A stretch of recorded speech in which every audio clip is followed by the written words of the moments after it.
Peggy 18.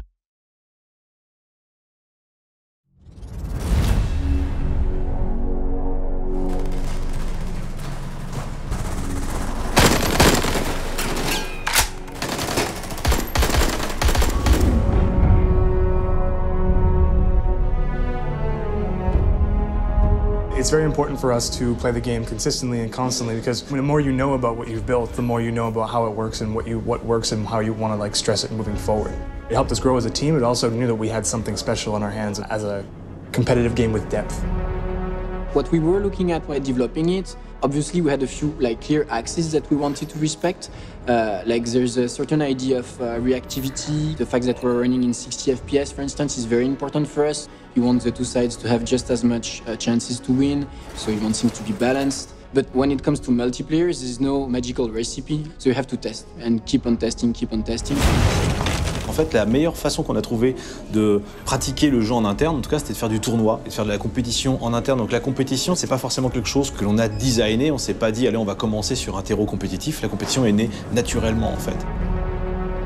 Majority of us here on the dev team are hardcore gamers, so being involved to the extent that we were involved with and given the opportunity to kind of influence the game really pushed people to be more involved, to be more in depth into the game.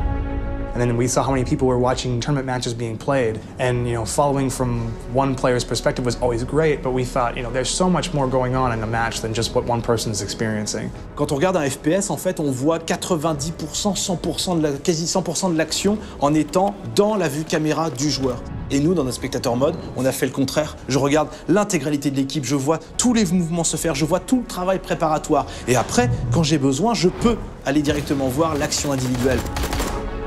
So the spectator has a control in their hand. They have to navigate. They can switch between the RTS style, the third person, versus the first person. There is zooming out, there's rotation. So everything that you need and want is already there, and it's extremely user-friendly. What's really interesting about handing out the spectator cam to the community is that anyone is going to be able to pick up the game and watch a game live. So they can really adapt it to their own preferences and find the right balance between skill and immersion and comprehensions and tactics.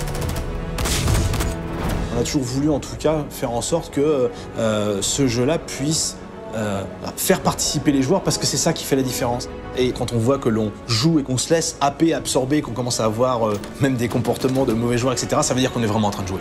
You're brought in and it brings an emotion and you're into it and it's enjoying to watch and you root for a team. There's so many things going on. There's a story being displayed.